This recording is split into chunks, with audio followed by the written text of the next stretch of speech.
الرجيم بسم الله الرحمن الرحيم الحمد لله الذي جعل الحمد مفتاحا لذكره وسببا للمزيد من فضله ودليلا على آلائه وعظمته ثم الصلاة والسلام على عبده وأمين وحيه وخاتم رسله سيدنا ومولانا أبي القاسم محمد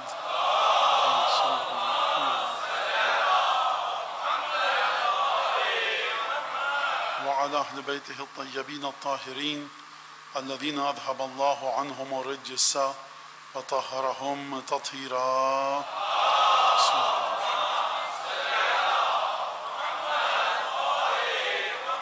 واللعن الدائم على أعدائهم أجمعين. أما بعد فقد قال الله الحكيم في كتابه المجيد أعوذ بالله من الشيطان الرجيم وفديناه بذبح عظيم. درود پر دیجیے محمد آل محمد.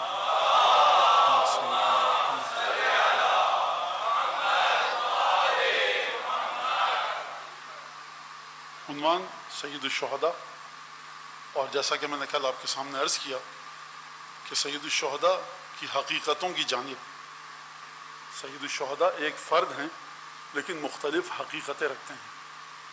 اپنی ولادت سے پہلے کیا حقیقت تھی، ولادت کے بعد کیا حقیقت ہے، اس دنیا میں کیا حقیقت ہے، سید الشہداء کے چاہنے والوں کی کیا حقیقت ہے، سید الشہداء کی محبت، سید الشہداء کے فضائل اور مصائب سے محبت، اور سید الشہداء کے غم میں غمگین رہنے کا کیا اجر ملے گا ظہور حضرت حجت کے بعد، اس کی اپنی ایک حقیقت، سید الشہداء کی شفاعت کی حقیقت، سید الشہداء کی زیارت کی حقیقت، سید الشہداء سے تعلق رکھنے والی ایک ایک چیز کی حقیقت، اس کے اثرات، اس کے فوائد اور اس کا اجر.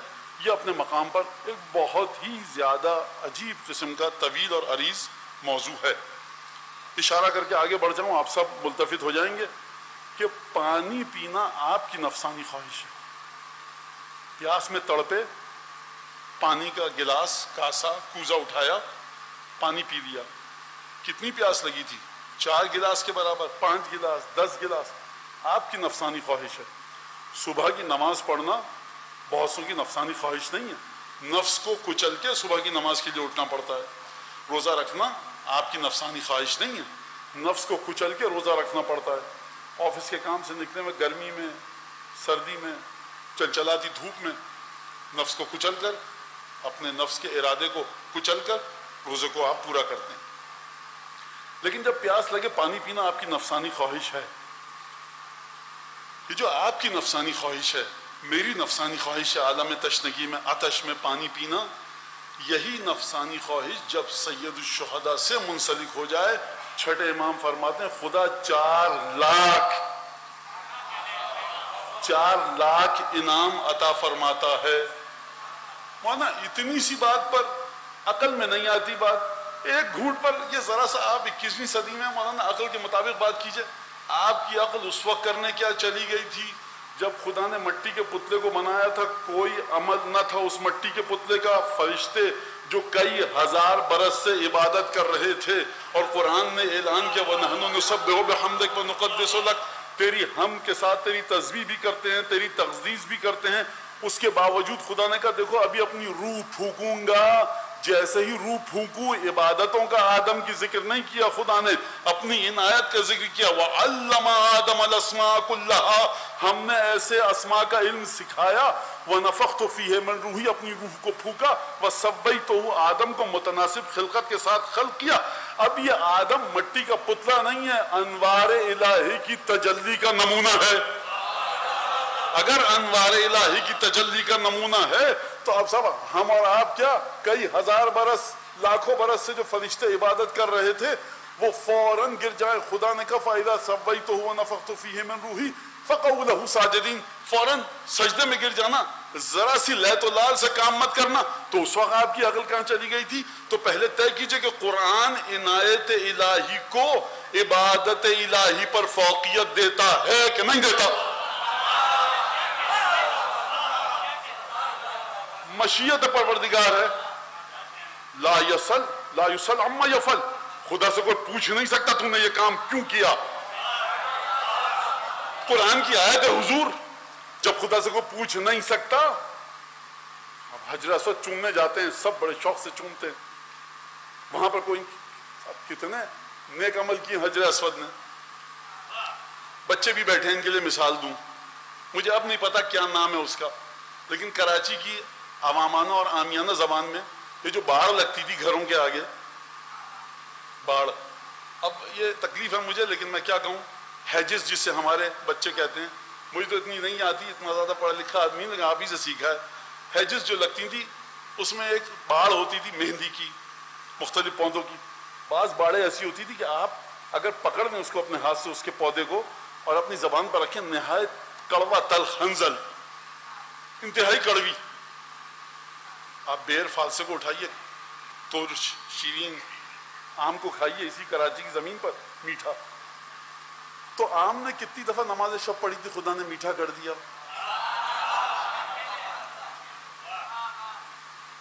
ہے کیا؟ سانپ نے کتنی دفعہ عصیان کیا تھا خدا کا کہ خدا نے اس میں زہر بھر دیا. قرآن کے مطابق عنایت الہیہ کو سمجھیے. اشارہ کر کے میں آگے بڑھ جاؤں، گہوارے میں حضرت مریم کا نور نظر ہے. انی عبداللہ آتانی الکتاب، آزادار مجمع، اشارے پہ سمجھ گیا اب میں کیا کہنا چاہتا ہوں. لہٰذا پروردگار عالم 4 لاکھ تحفے حضرت صادق عالم محمد فرما رہے ہیں کہ خداوند تبارک و تعالیٰ عطا کرے گا. لہٰذا عطا الہی کو سمجھیے یا قرآن مجید کے ذریعے یا رسول خدا کی احادیث کے ذریعے. آج تمہیدی گفتگو رہے گی اور اس سلسلے میں آج اور کل کی گفتگو ایک دوسرے سے منسلک ہوگی. آج میں ایک حد تک حضرت ابراہیم کے اس واقعے کا ذکر کروں گا جو سورہ والصافات میں خدا نے ذکر کیا، اور اس کے بعد پھر کل تک ہم آگے بڑھائیں گے بات کو حضرت ابراہیم کے حوالے سے انشاءاللہ، اگر وقت اتنا ملا کہ گفتگو کو تفصیل کے ساتھ بیان کیا جا سکے. حضرت ابراہیم علیہ السلام، میں پہلے بھی بہت سارے چہرے نظر آ رہے ہیں مجھے جو مجھ سے اس بات کو سن چکے ہیں اور وہ کہیں گے مولانا مت دہرائیے اتنا، لیکن قرآن کے مطابق سب سے زیادہ لاڈلا، چہیتا، پسندیدہ نور نظر پیغمبر قرآن کے مطابق کون ہے؟ ہمارے حبیب، ہمارے نبی کو ہٹا کر جناب ابراہیم ہیں. یہ قرآن کی آیتوں میں جہاں جہاں ذکر ابراہیم ہے آپ دیکھ لیجئے. اور عجیب طرح سے خدا حضرت ابراہیم سے محبت کرتا ہے، عجیب طرح سے. اشارہ بھی کیا خدا نے کہ ابراہیم کے دل میں کس کی محبت تھی تو اتنے عزیز ہوئے. اب وہ کیونکہ محبت آپ کے دلوں میں بھی ہے اسی گھرانے کی، لہذا آپ پڑھتے ہیں اللہم صلی علی محمد وآل محمد وبارک علی محمد وآل محمد وترحم علی محمد وآل محمد. اب آل محمد کی جو محبت اور مودت آپ کے دل میں ہے، جس کی بنیاد پر تڑپ کے آپ خدا سے دعا کرتے ہیں اپنی قنوت میں، اپنی نماز جنازہ میں کہ پروردگار محمد آل محمد پہ برکت نازل فرما، ترحم نازل فرما، اپنا رحم نازل فرما، محمد آل محمد پہ اپنا انعام و اکرام نازل فرما. کس طرح سے؟ اب جہاں سے محمد آل محمد کی محبت کو اور مودت کو معراج نصیب ہوا وہ ہے ذات ابراہیم کی. یہ میں اس پہ کھل کے ابھی گفتگو کر نہیں سکتا کیونکہ موضوع آج کا، لیکن اشارہ آپ کے ذہنوں میں جب گئے جلدی جلدی سورہ والصافات کی آیت کا ترجمہ اور آگے بات کو بڑھاؤں گا تاکہ آپ کے ذہن میں موضوع آ جائے کہ ہم اسی آیت کے ذریعے اپنے عنوان کو لے کر چلیں گے. جب حضرت ابراہیم فدیناہ بذبح عظیم، یہ بہت آخر کی آیت ہے جو میں آگے لے کر آ گیا. قصہ کہاں سے شروع ہوتا ہے؟ قال انی ذاہب الی ربی سیہدین. ابراہیم نے فرمایا اب دیکھو میں اپنے پروردگار کی جانب جا رہا ہوں، سیہدین، میرا پروردگاری میری ہدایت کرے گا. اور پھر ابراہیم نے کہا رب ہب لی من الصالحین، پروردگار مجھے ایک ایسی اولاد دے جس کا تعلق صالحین سے ہو، نیک اور صالح ہو. فبشرناہ بغلام حلیم، ہم نے خوشخبری دی ابراہیم کو ایک ایسے بیٹے کی جو حلیم ہو. پروردگار عالم نے جہاں تک میں دیکھ سکا، آپ کا مطالعہ اگر ہو تو مجھے اصلاح کر دیجیے گا، جہاں تک میں دیکھ سکا پروردگار عالم نے صرف 2 پیغمبروں کو حلیم کہا ہے، ایک جناب اسماعیل کو اس آیت کے مطابق اور ایک جناب ابراہیم کو. جناب ابراہیم کو جو حلیم کہا ہے وہ ایک عجیب مقام پر کہا ہے، قرآن میں جا کر دیکھیے گا. ایک جناب ابراہیم کو، دوسرے جناب اسماعیل کو. فبشرناہ بغلام حلیم، ہم نے ایک ایسے بیٹے کی بشارت دی جو بڑا حلیم تھا. حلیم کا مطلب کیا ہے؟ شاید یہ کہا جا سکے کہ حلم لغت کے مطابق صبر سے ایک آگے کا مرحلہ ہے، صبر کے علاوہ ایک مرحلہ ہے، کیونکہ ائمہ معصومین مرحلہ صبر پر بھی ہیں، مرحلہ حلم پر بھی ہیں. 10ویں امام حضرت امام ہادی نے فرمایا منتہی الحلم،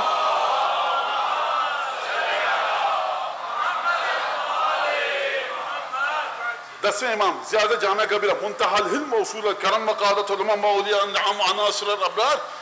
عجیب مرحلے پر آ کر 10ویں امام نے فرمایا کہ ائمہ معصومین کی صفت کیا ہے. فرمایا ائمہ معصومین کی صفت ہے کہ منتہا الحلم و اصول الکرم، ہر کرم ہر طہارت جو آئے گی جس کے پاس بھی ہو، جب بارہ کے پاس ہے. وقادۃ الامم، اور امتوں کی قیادت کرنے والے یہی ہیں. امت کی قیادت کرنے والا قرآن کے مطابق تو فرعون بھی ہے. یقدمہ قومہ، اپنی قوم کو لے کر جائے گا بئس الورد المورود، لیکن وہ جہنم میں لے کر جائے گا. اس کا مطلب یہ کہ جس کو بھی اصول کرم اچھی صفات حاصل کرنی ہیں، 12 5 14 کے علاوہ جہاں جا رہا ہے وقت ضائع کر رہا ہے. اصول قادۃ الامم، لہذا حلم کی صفت بشرناہ بغلام حلیم.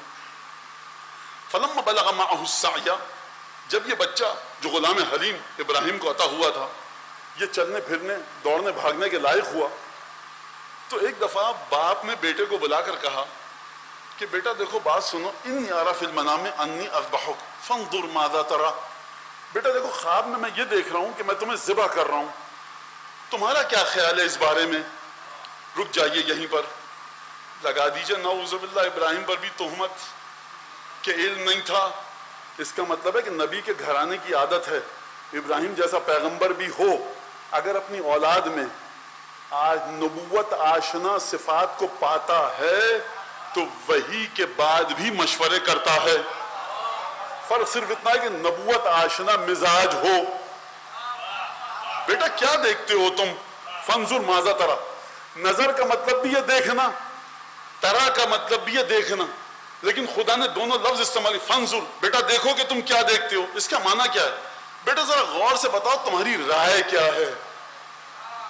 کیا مطلب ہے؟ کیا ابراہیم حکم خدا سے حکم عدولی کرنا چاہتے تھے؟ نہیں، حکم آ چکا ہے، اب یہ کام کرنا ہے، لیکن بیٹے کو تیار کر رہے ہیں کہ بیٹا تم یہ کام کر سکتے ہو، دیکھو مجھے. بیٹے نے عجیب جواب دیا. باپ نے کہا میں خواب دیکھ رہا ہوں. بیٹے نے کہا فانظر یا ابت افعل ما تؤمر، بابا جان وہ کام کر ڈالیے جس کا آپ کو حکم دیا جا رہا ہے. باپ کہہ رہا ہے خواب دیکھ رہا ہوں، بیٹا کہہ رہا ہے حکم خدا ہے. اس کا مطلب یہ ہے کہ نبی کا خون جس کی رگوں میں ہو وہ 13 برس کا بھی ہو تو خواب اور بیداری میں فرق محسوس کر سکتا ہے. اگر عقل نہ ہو تو نبی پر بھی خبط الحواسی کا الزام لگ سکتا ہے، چاہے جتنی دفعہ رگڑی ہو پیشانی. لیکن اگر بچہ اس مرحلے پر ہے کہ 13 برس کا ہے، باپ کہہ رہے خواب دیکھا، بیٹا کہہ رہا حکم دیا جا رہا انجام دیجئے.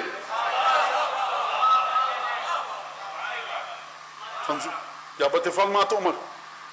اچھا آپ میری وجہ سے گھبرایا ہیں نا بابا کہ جب مجھے ذبح کریں گے تو میں پچھاڑے کھاؤں گا اور ایک ہاتھ پیر اپنے چھوڑ دوں گا، میری شکل دیکھ کے آپ پریشان ہوں گے، رونا آئے گا. ستجدنی انشاءاللہ من الصابرین، اگر خدا کی مشیت شامل حال رہی تو آپ مجھے صبر کرنے والوں میں سے پائیں گے. آیت آگے بڑھی، عجیب آیت ہے. فلما اسلم وتلہ للجبین، جب دونوں باپ بیٹے خدا کی بارگاہ میں اپنا سر جھکا کر بندگی کے رسوم کو بجا لانے کے لیے تیار ہو گئے اور دونوں باپ بیٹوں نے اپنا سر تسلیم خدا کی مرضی کے آگے خم کر دیا، تو کیا ہوا؟ نہیں، اس آیت کا حق اپنی بساط کے مطابق ادا کرتا چلوں. ابراہیم کی بندگی کہاں، اسماعیل کی بندگی کہاں؟ اسماعیل کی بندگی کہاں، ابراہیم کی بندگی کہاں؟ خدا ان دونوں کو ایک لفظ کے ساتھ بیان فرما رہا ہے. فلما اسلم وتلہ للجبین، دونوں باپ بیٹوں نے ایک ہی انداز سے ہماری بارگاہ میں سر جھکایا. پروردگار ابراہیم نبوت کے مرحلے پر ہیں، امتحانات، آخری امتحان ہے جناب ابراہیم کا، جس کے بعد ابراہیم کو امامت ملے گی تمام لوگوں کے لیے. شاید خدا کا جواب آئے کہ دیکھو وہ ایک مرحلہ ہے، لیکن جس شدت کے ساتھ، جس خشیت کے ساتھ، جس خضوع کے ساتھ اسماعیل نے ہمارے فیصلے کے آگے سر جھکایا، ابراہیم نے بھی جھکایا. یہ ایک لفظ دونوں کے لیے، نبی اور غیر نبی کے لیے، ایک لفظ نبی اور غیر نبی دونوں کے لیے آیا. اس کا مطلب ہے سمجھیے اسماعیل کہاں پر ہے. فلما اسلم وتلہ للجبین. اب خوب توجہ کے ساتھ، عربی زبان، اردو میں بھی یہ چیز ہے، جب دونوں باپ بیٹے سر تسلیم خم کر چکے خدا کی مرضی کے آگے، لفظ بڑا خوفناک ہے. باپ کا امتحان ہے، اور باپ نے اپنے بیٹے کے سر کو ترچھا کر کے زمین پر گرا دیا۔ چھری چلنا بہت بات کی بات ہے، بوڑھے باپ سے پوچھئے اسماعیل جیسا بیٹا کس دل کے ساتھ زمین پر گرایا؟ پیشانی کے بل۔ اب مفسرین فرماتے ہیں کہ یہ مرحلہ اتنا دردناک تھا کہ آیت قرآن بھی خاموش ہو گئی۔ سمجھے اس بات کو آپ؟ خدا کہہ دیتا، خدا وہ ہے جو امتوں کو تباہ و برباد کر دے۔ عاد و سمود کو خدا نے برباد کر دیا، کچھ نہیں کہا، لیکن یہاں پر مشیت الہی نے اتنا ترحم کا منظر کو دیکھا کہ یہ باپ جس نے پیشانی کے بل اپنے بیٹے کو زمین پر لٹا دیا ہے، چھری چلانے کو تیار ہے، خدا نے یہ تو فرما دیا فلما اسلم وتلہ للجبین، لیکن یہ نہیں کہا کہ ابراہیم نے چھری پھیری تو کس طرح۔ پورے قرآن میں کہیں ذکر نہیں ہے کہ ابراہیم نے اسماعیل کے گلے پر چھری پھیری ہو۔ مشیت نے شاید گوارا نہیں کیا کہ اس دردناک منظر کو بیان کیسے کرے، لیکن خدا نے ابراہیم کے کام کا، فعل ابراہیم کا ذکر نہیں کیا، اپنے فعل کا ذکر کیا۔ فلما اسلم وتلہ للجبین، جب باپ نے بیٹے کو پیشانی کے بل زمین پر لٹا دیا، وَنَادَيْنَهُ أَن يَا إِبْرَاهِيمُ۔ اب یہاں پہ تھوڑا سا میں آپ کو تھکاؤں گا، جب بھی آپ اردو میں کہتے ہیں کہ جب ابراہیم نے اپنے بیٹے کو لٹا دیا تو یہ کیا، شرط اور جزا جڑی ہوئی ہوتی ہے۔ جب 9 بج گئے تو ہم امام باڑے میں آئے، جب اذان ہو گئی تو ہم نے نماز پڑھی، شرط اور جزا جڑی ہوئی ہوتی ہے، ربط ہوتا ہے۔ یہاں پر خدا فرما رہا ہے کہ جب ابراہیم نے اپنے بیٹے کو پیشانی کے بل زمین پر لٹا دیا اور ہم نے آواز دی، تو اس کے بعد ہوا کیا؟ جب ابراہیم نے لٹا دیا، غور کر رہے ہیں آپ؟ نہیں ذکر ہوا۔ اس کے بعد کیا ہوا؟ قرآن خاموش ہے، اتنا دردناک مرحلہ ہے، اور ہم نے آواز دی، خدا نے حذف کر دیا، ذکر نہیں کیا ابراہیم کے کام کو، خدا نے اپنے کام کو ذکر کیا۔ وَنَادَيْنَهُ أَن يَا إِبْرَاهِيمُ، ہم نے ابراہیم سے پکار کر کہا تصدق قد صدقت الرؤیا، ابراہیم تم نے خواب کی تصدیق کر دی، ان هذا لهو البلاء المبین، یہ بڑا کھلا امتحان تھا۔ كذلك نجزي المحسنین، نیک لوگوں کو ہم اسی طرح سے جزائے خیر دیتے ہیں، نیک لوگوں کو ہم اسی طرح سے ان کے نیک عمل کی جزا دیتے ہیں۔ سلام علی ابراہیم، سلام ہے ابراہیم پر۔ اس سلام کی مقدار کیا ہے، سلام کی پیمائش کیسے ہو، اس سلامن کو سمجھیے علم من الکتاب کے ذریعے۔ چلیے سورہ رات کی آخری آیت، اور چلیے جناب آصف ابن برخیہ اور جناب سلیمان کے قصے میں، سورہ سبا۔ ایکم یاتینی بعرشہا، تم میں سے کون ہے جو ملکہ سبا کے تخت کو لے کر آئے گا؟ اب میں کس طرف جا رہا ہوں آپ کو لے کر؟ سلامن، خداوند تبارک و تعالیٰ فرما سکتا تھا السلام، خدا نے فرمایا سلامن۔ یہ الف لام کے بغیر الف لام کے ساتھ لانے میں فلسفہ کیا ہے؟ اس الف لام کے وجود کو اور عدم کو سمجھیے جا کر آصف ابن برخیہ کے ذریعے، اس الف لام کے فرق کو سمجھیے جا کر جناب سلیمان کی وصایت کے ذریعے۔ کہ تم میں سے کون تخت لے کر آئے گا؟ قال عفریت من الجن، ایک جنوں میں سے ایک خوفناک مخلوق نے کہا کہ اس سے پہلے کہ دربار برخاست ہو، میں قبل ان تقوم من مقامک، میں تخت کو لے کر آ جاؤں گا۔ جناب سلیمان نے کوئی توجہ نہیں کی، ہماری شان کے مطابق نہیں ہے کہ اتنا انتظار کریں، اس سے جلدی کچھ ہے تو کہو۔ جناب سلیمان ہم نبی ہیں، ان سے کیا مدد مانگ رہے ہیں؟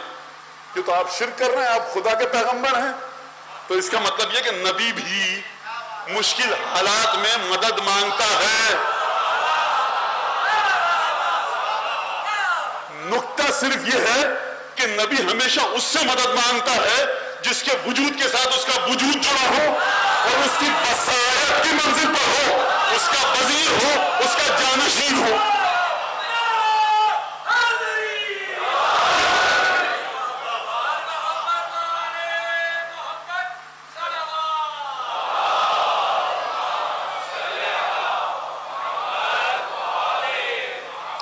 انا آتیک بقبل ان یرتد الیک طرفک، پلک جھپکنے سے پہلے لے آؤں گا۔ اب پلک جب جھپک کے دوبارہ اپنے مقام پر آئی، تخت موجود تھا، تو خدا نے کیا کہا یہاں پر؟ قال الذی عندہ علم من الکتاب، تھوڑا سا علم تھا کتاب کا تو اس نے یہ کام کر دیا۔ خدا نے یہ نہیں کہا العلم، خدا نے کہا علم۔ خدا نے کہا ابراہیم کے بارے میں سلامن، تو کیا یہ سلامن اسی علم کی طرح ہے؟ تھوڑا سا علم تھا۔ مفسرین فرمائے یہ سلام اس علم کی طرح نہیں ہے۔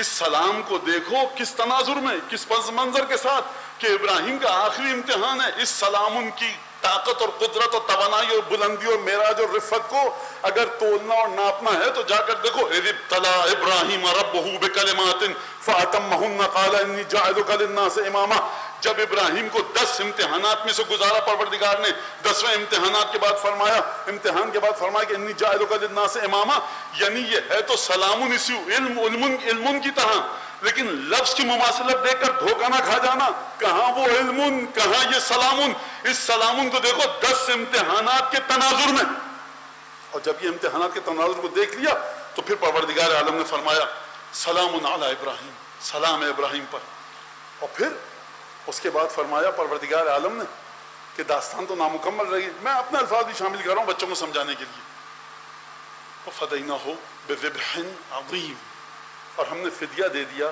اسماعیل کا ایک ذبح عظیم کے ذریعے۔ اب سوال یہاں پر یہ ہے کہ یہ ذبح عظیم ہے کیا؟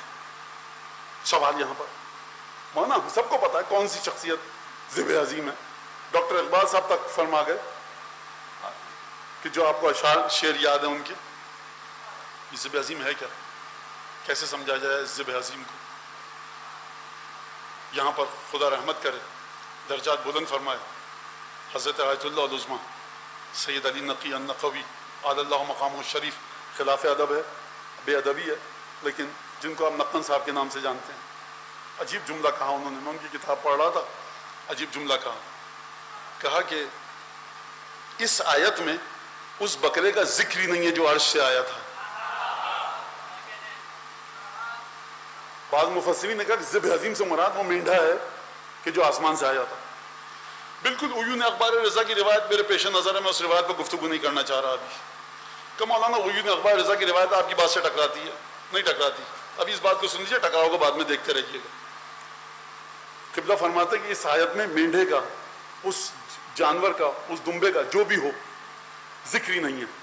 خدا کہہ رہا فدیناہو، ہم نے ابراہیم کا فدیہ دے دیا، کیا دیا یہ نہیں بتایا، کیوں دیا یہ بتایا، کیا دیا الگ ہے، کیوں دیا الگ ہے، کیا دیا کا جواب خدا نے آیت میں نہیں دیا، کیا دیا ذکر نہیں کیا۔ ذبح عظیم، ایک ذبح عظیم کی وجہ سے ہم نے ٹال دیا، وَتَرَكْنَا عَلَيْهِ فِي الْآخِرِينَ، اس کو بعد میں آنے والوں پر چھوڑ دیا۔ اب مجھے یہ بتائیے کہ حضرت ابراہیم سے اسماعیل کی قربانی کو ملتوی کروا کے جب خدا یہ کہے کہ ایک ذبح عظیم آئے گا، اسی وجہ سے اس ذبح کو ملتوی کیا گیا، تو اسماعیل کا مقابلہ خدا مینڈھے سے کروائے گا، بکرے سے کروائے گا، نبی کے بیٹے کا مقابلہ بکرے سے کروائے گا۔ کوئی ایسی شخصیت ہو کہ جو اسماعیل کے سامنے آئے تو یہ کہہ سکے کہ ہم تم سے زیادہ عظمت رکھتے ہیں؟ کوئی ایسی ہستی ہو، کوئی باپ ایسا ہو کہ جو یہ کہے کہ میرا یہ بیٹا اتنی عظمت رکھتا ہے؟ اور تم نے ابراہیم وہاں پر اپنے بیٹے کا سر زمین پر رکھا تھا، یہاں پر رسول خدا اپنی مشیت سے اپنے بچوں کو ذبح کی تیاری کروا کے جائیں گے، تو مقام ایسا ہو کہ جو ابراہیم کے سامنے آ کر کہہ سکے کہ میں تم سے زیادہ عظمت رکھتا ہوں۔ یہاں تک درود پڑھیے محمد آل محمد۔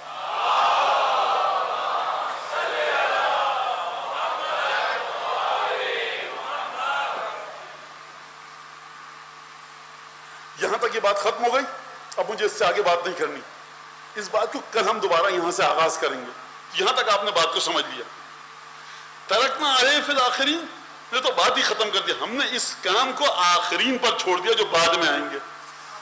تو بعد میں کون آئے گا ابراہیم کے بعد؟ موسیٰ آئیں گے، کوئی ذبح کا واقعہ نہیں ملتا، عیسیٰ آئیں گے، یعقوب و یوسف آئیں گے، مریم آئیں گی، موسیٰ آئیں گے، یوشع آئیں گے، شمون آئیں گے، خضر آئیں گے۔ کون آئے گا جو ابراہیم کے سامنے آئے تو ابراہیم کے سامنے آ کر کہہ سکے کہ عظمت میری آپ سے زیادہ ہے؟ وہی آئے گا جس کی محبت میں ابراہیم گرفتار ہیں، جس کے بچوں کی محبت میں ابراہیم گرفتار ہیں۔ سید الشہداء، درود بھیج دیجیے بلند۔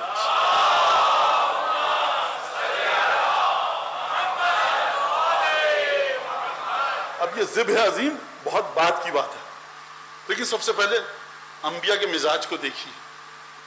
سورہ شعراء میں خدا نے جناب موسیٰ کا ذکر کیا، ابراہیم کا ذکر کیا، نوح کا ذکر کیا، لوط کا ذکر کیا، شعیب کا ذکر کیا، جناب ہود کا ذکر کیا، جناب صالح کا ذکر کیا۔ یہ 6-7 انبیاء کا ذکر کیا قرآن مجید میں خدا نے.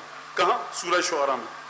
سب سے زیادہ ذکر جناب موسیٰ اور جناب ابراہیم کا جہاں تک میں سمجھ پایا. لیکن خدا نے جب بھی کسی پیغمبر کو بھیجا اور تو پیغمبر نے آ کر دعوت دی کہ میں تمہاری طرف خدا کا رسول ہوں, تم کیوں تقوی اختیار نہیں کرتے؟ پھر اس کے بعد خدا نے تمام انبیاء کے بارے میں بتایا کہ خدا نے تمام انبیاء نے جب آ کر اپنی امت کو پیغام دیا توحید کا تو امتوں نے کیا جواب دیا. پروردگار عالم نے جناب نوح کے بارے میں فرمایا کذبت قوم نوح المرسلین. قوم عاد کے بارے میں کہا کذبت عاد المرسلین. قوم سمود کے بارے میں کذبت سمود المرسلین. جناب شعیب کے بارے میں کذب اصحاب الایکۃ المرسلین. ایکا کے رہنے والے جو اصحاب تھے, جو ساتھی تھے, انہوں نے تمام مرسلین کو جھٹلایا. تو پروردگار سے سوال ہے کہ یہ تو شعیب کو جھٹلا رہے ہیں, انہوں نے جناب صالح کو جھٹلایا, انہوں نے جناب ہود کو جھٹلایا, انہوں نے جناب نوح کو جھٹلایا. پروردگار تو یہ کیوں کہہ رہا ہے کہ کذبت قوم نوح المرسلین؟ نوح کو جھٹلانے والے انہوں نے تمام انبیاء کو جھٹلا دیا. تو یہ جھٹلانا چلتا رہا. اس کا مطلب ہے کہ ایک نبی کو اگر جھٹلایا تو تمام انبیاء کو جھٹلا دیا. یہ نتیجہ یہاں سے آپ کی سمجھ میں آ گیا, کیونکہ خدا خود فرما رہا ہے کذبت قوم نوح. نوح کی قوم نے جھٹلایا. کس کو جھٹلایا؟ انہوں نے یہ کب کہا کہ ہم پچھلے نبیوں کو نہیں مانتے؟ وہ کہا نوح تم جھوٹے نبیوں نعوذ باللہ. تو خدا نے کہا کذبت قوم نوح المرسلین, کذب اصحاب الایکۃ المرسلین, کذبت قوم ثمود المرسلین, کذبت عاد المرسلین. تمام کے تمام انبیاء کے بارے میں یہ کہا, انہوں نے سب کو جھٹلا دیا. گفتگو ہوئی. مشترک جملہ جو ان پانچوں انبیاء نے کہا, دیکھو ما اسألکم علیہ من اجر ان اجریہ الا علی رب العالمین. دیکھو ہمیں تم سے کچھ نہیں چاہیے, ہم تم سے ایک اجر مانگتے ہیں صرف. وہ یہ کیا اجر ہے کہ ہم کچھ اجر نہیں مانگتے, ہمارا اجر دے گا رب العالمین. خداوند تبارک و تعالی ہمارا اجر دے گا. کسی پیغمبر نے اپنی کسی امت سے کوئی اجر نہیں مانگا. لیکن جب بات آئی رسول خدا کی بارگاہ میں تو جناب ختمی مرتبت نے ایک عجیب جملہ کہا کہ جو قرآن مجید نے سورہ فرقان میں ارشاد فرمایا ما اسألکم علیہ من اجر ان اجریہ ما اسألکم علیہ من اجر الا من شاء ان یتخذ الی ربہ سبیلا. دیکھو رسول خدا فرما رہے ہیں سورہ فرقان, میں جو تم سے اجر مانگتا ہوں یہ میں اپنے لیے نہیں مانگ رہا, میں صرف اس لیے مانگ رہا ہوں من شاء ان یتخذ الی ربہ سبیلا, جو چاہتا ہے کہ اپنے پروردگار کی طرف راستہ ڈھونڈ کے خدا کی ذات کی جانب سفر کو اختیار کرے, میں اس کے لیے اجر مانگ رہا ہوں. ما سألتکم من اجر فہو لکم ان اجریہ الا علی اللہ وہو علی کل شیء شہید. رسول خدا کا دوسرا جملہ قرآن نے نقل فرمایا دیکھو جو اجر میں تم سے مانگتا ہوں کچھ نہیں مانگتا اجر, میرا اجر تو سوائے اللہ کے کوئی نہیں دے گا. وہو علی کل شیء شہید, خدا ہر چیز کو خوب اچھی طرح سے دیکھ رہا ہے. تو پروردگار تو یہ بتا کہ جو سورہ شورى کی آیت ہے کہ جہاں پر ختمی مرتبت کی زبانی تو نے آیت نازل کی کہ اپنی امت سے کہو قل لا اسألکم علیہ اجرا الا المودۃ فی القربى, حبیب ان سے کہہ دو کہ میں تم سے کوئی اجر نہیں مانگتا سوائے ایک اجر کے کہ میرے قرابت داروں سے مودت رکھو. تو وہاں پر رسول خدا یہ فرمانا ہے کہ میں کوئی اجر نہیں مانگتا, یہاں پر اجر مانگ رہے ہیں. تو اس کو سمجھا کیسے جائے؟ شاید آواز قدرت آئے کہ دیکھو آیات کو اکٹھا کر کے تدبر کے ساتھ کام دو. ہمارے حبیب نے کہا ما اسألکم علیہ من اجر, میں تم سے کوئی اجر نہیں مانگتا الا من شاء یتخذ الی ربہ سبیلا. تم سمجھتے ہو تو میرے گھر والوں سے مودت کرو گے تو مجھے کچھ زیادہ انعام مل جائے گا؟ یہ تم اگر میرے گھر والوں سے مودت کرو گے تو خدا کی جانب کا رستہ ملے گا. اگر اہل بیت سے دور ہٹ گئے تو خدا کا رستہ نہیں ملے گا. اور پھر فرمایا دیکھو ما سألتکم من اجر ما سألتکم من اجر, کوئی اجر میں نے تم سے نہیں مانگا. ان اجریہ الا علی اللہ, دوسری آیت, میرا اجر سوائے اللہ تبارک و تعالیٰ کے کوئی نہیں دے گا. وہو علی کل شیء شہید, خدا ہر چیز پر خوب اچھی طرح سے حاضر و ناظر ہے. یا رسول اللہ آپ نے امت سے کہا کہ میرے گھر والوں سے مودت کرو, پھر آپ نے کہا کہ میرا اجر سوائے اللہ کے کوئی نہیں دے گا. تو دو مرحلے ہو گئے رسالت کے. ایک مرحلہ ہی کو امت کیسے اجر دے, ایک مرحلہ رسول کو کیا اجر ملے. امت کو اجر یہ ملے گا کہ تم رسول کے گھر والوں سے مودت کرو.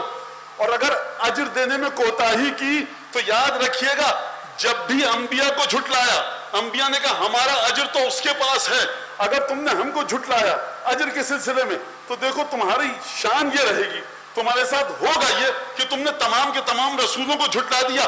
اگر رسول خدا نے اپنی رسالت کا نچوڑ قرآن کے مطابق، حکم خدا کے مطابق مودت اہل بیت میں رکھا، تو آپ یہ مت کہیے گا مودت اہل بیت نہ رکھیں، نماز تو پڑھ لیں، رسول کو صرف آپ نہیں جھٹلائیں گے، 1,24,000 انبیاء کو جھٹلائیں گے۔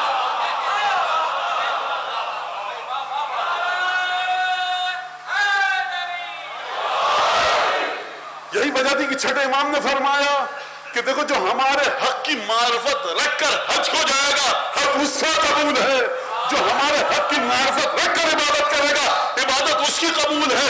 ارے سرکار، اسماعیل کون تھے؟ نہ جنت کے جوانوں کے سردار تھے، نہ راکب دوش رسول تھے۔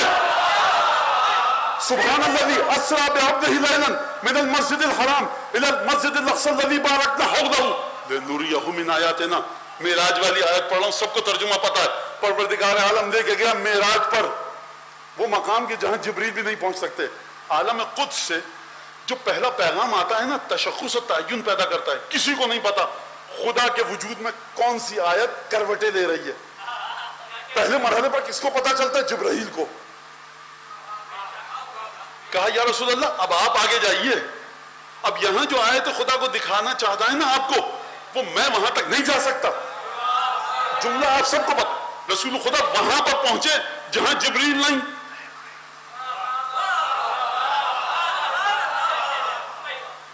آنکھوں نے منظر دیکھا کہ ایک بچہ نمازیوں کی صفیں چیرتا ہوا آ رہا ہے۔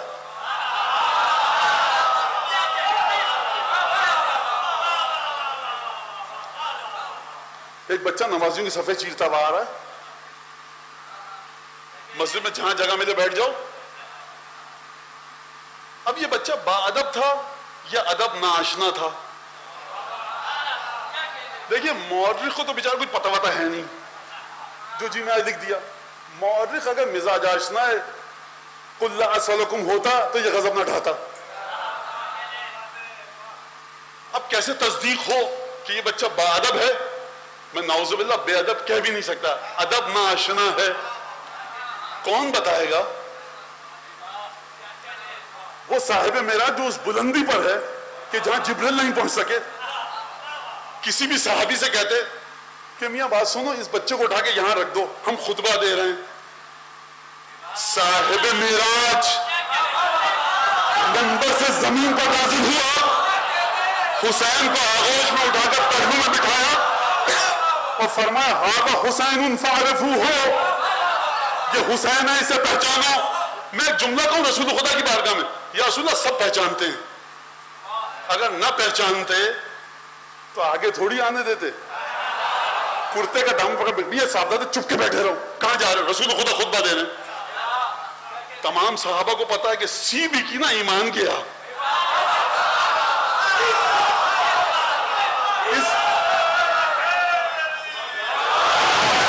اس بچے کے ادب کا معیار دیکھیے۔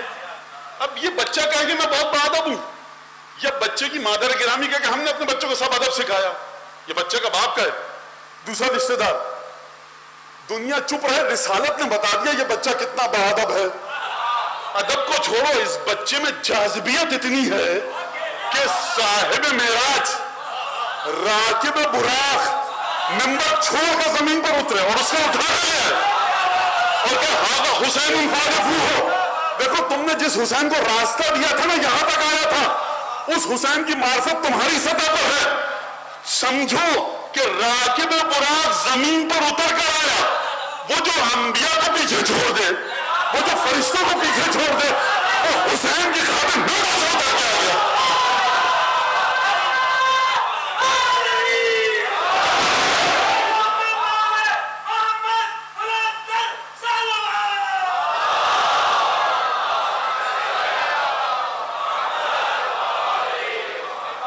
محمد مصطفیٰ کے نواسے نہیں ہیں صرف حسین ابن علی، بیٹے نہیں ہیں صرف حسین ابن علی، بلکہ کون ہے حسین ابن علی؟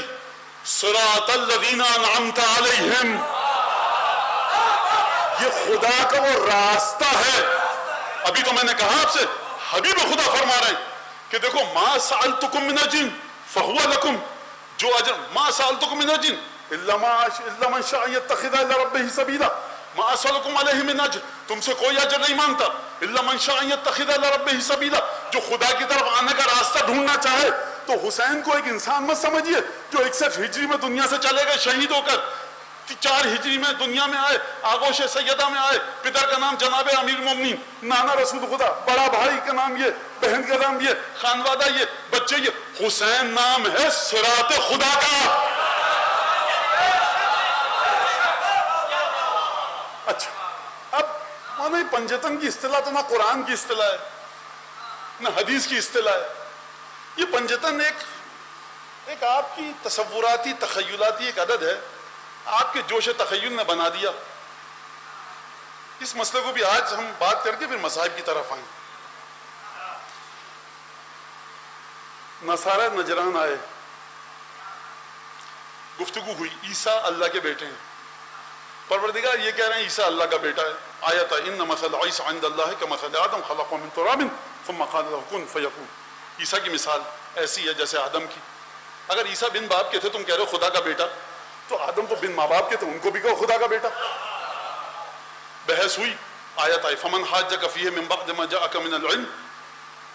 حبیب اب تم سے جو بحث کرے، کٹ حجتی کرے، بقراتیت جھاڑے، علم آ چکا ہے، تم آیت آ چکی ہے، دلیل دے دی ہم نے کہ عیسیٰ اللہ کا بیٹا نہیں ہے، اس کے بعد جو بقراتیت کرے تو اس سے کہو کہ فقل تعالو، اس سے کہو کہ آ جاؤ پکار کے لے آؤ، ابنانا و ابناکم، ہم اپنے بیٹوں کو لے کر آئیں گے، تم اپنے بیٹوں کو لے کر آؤ، ونساءنا ونساءکم، اپنی خواتین کو لے کر آؤ، ہم اپنی خواتین کو لے کر آئیں گے، وانفسنا وانفسکم، ہم اپنی نفسوں کو لے کر آئیں گے، تم اپنے نفسوں کو لے کر آؤ، ثم نبتہل، گڑ گڑا کر دعا کریں گے خدا کی بارگاہ میں، اور نجعل لعنت اللہ علی الکاذبین، اور اس کے بعد نجعل، ہم رکھیں گے خدا کی لعنت کو جہاں ہمارا جی چاہے گا۔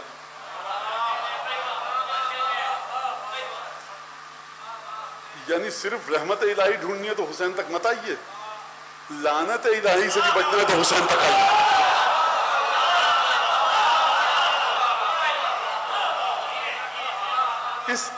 اس آیت کو یہیں پہ روکیے، چلیے جناب فخر الدین رازی کی تفسیر ہے لسان الغیب، تفسیر کبیر، فرماتے ہیں رویہ، یہ روایت ہوئی ہے۔ علماء رجال کہتے ہیں جب یہ جملہ روایت ہوئی ہے تو بڑا کمزور سا قول ہے، اس پہ توجہ مت کرو۔ تو جناب فخر رازی فرماتے ہیں رویہ، روایت ہوئی ہے۔ یہ کیا روایت ہوئی ہے؟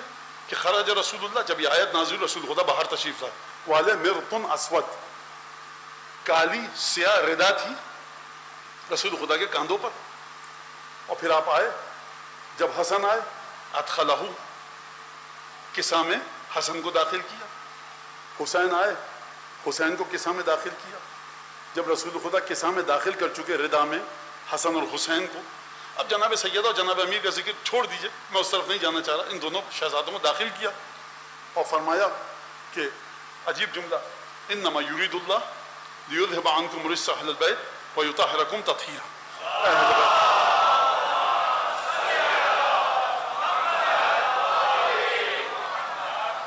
حدیث کے سب ہے، آپ کو اعتراض ہے شوق سے کیجئے، لیکن فخر رازی بیان فرمانے چادر لی اور اس کا ایک کے بعد ایک کو داخل کیا، اور پھر یہ آیت اس کی تلاوت کی۔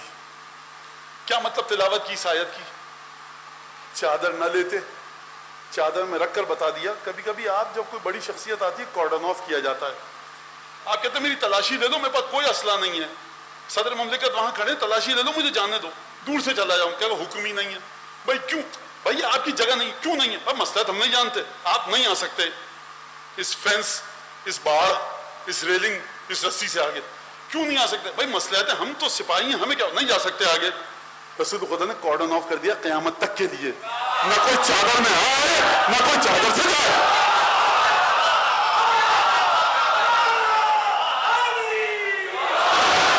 یہی ہے میرے گھر والے، اس کے بعد دیکھو تمہاری مرضی نہیں چلے گی۔ نماز میں ہم نے کہا 3 رکعت مان لیا، عشاء کی 4 رکعت مان لیا، قرآن یہ مان لیا، حج میں خانہ کعبہ کے 7 طواف مان لیے، یہ چادر میں لپیٹ کر کہا 4 نہیں مان لے۔ رسول خدا نے محدود کر دیا، اور اس کے بعد یہ اس آیت کی تلاوت کی، اور پھر فرماتے ہیں تفسیر کبیر میں اپنی کہ کہا اللہم ان ہؤلاء اہل بیت، پروردگار دیکھ لے یہ میرے گھر والے ہیں۔ فخر رازی جملے کے آغاز میں کیا کہتا؟ رویہ، روایت ہوئی ہے۔ علماء فرماتے ہیں کہ کمزور ہے یہ جملہ، لیکن صاحب کیا کہیں، خدا فخر رازق کو اس کا جو اجر دینا چاہتا ہے دے. آخر میں ایک جملہ لکھا, وہ جملہ میں اپنی عبارت کے ساتھ بیان کر رہا ہوں.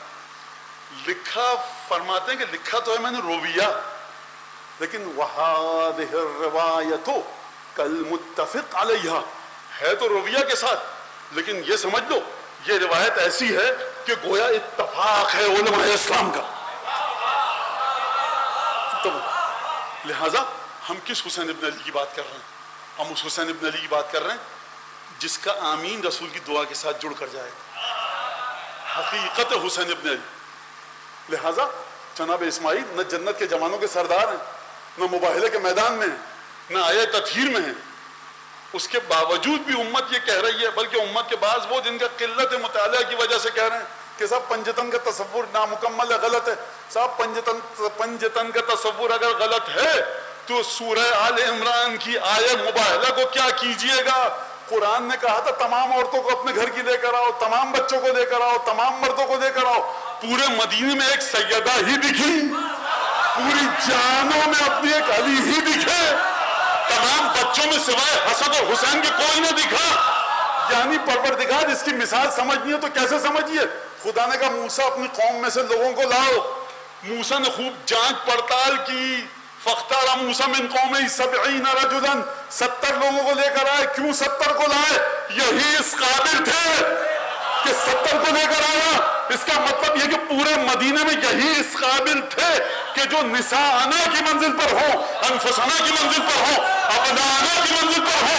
تو حسین ابن علی صرف نواسہ مت سمجھنا, خدا کا راستہ بھی ہے, منزل بھی حسین ہے, راستہ بھی حسین ہے.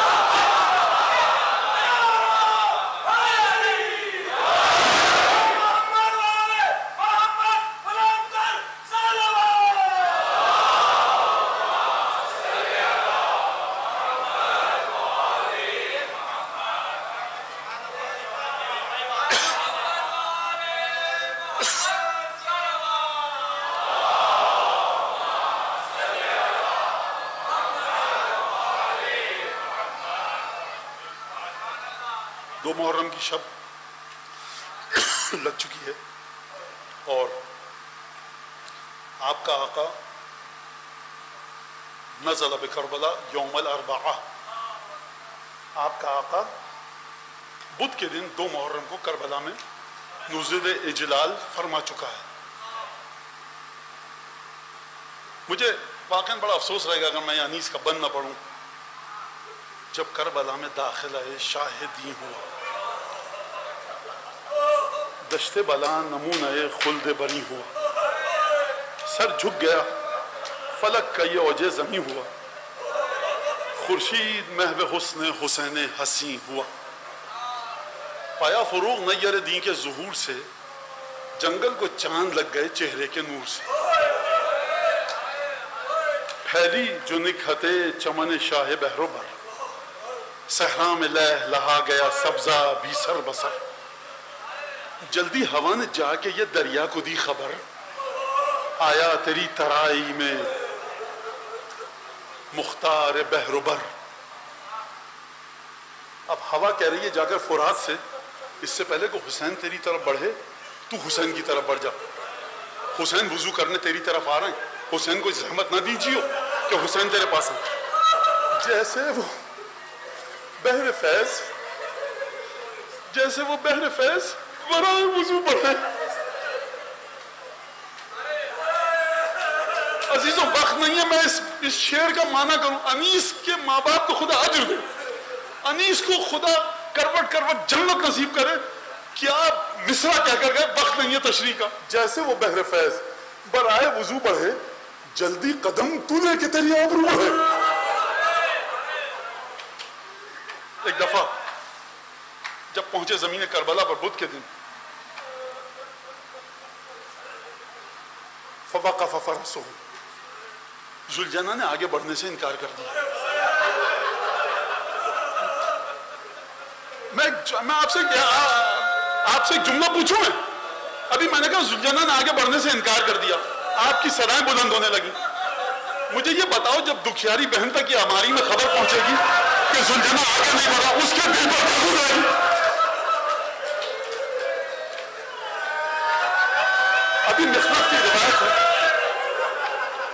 ایک اور سواری لائی گئی, ایڑ لگائی, آگے نہیں بڑھا.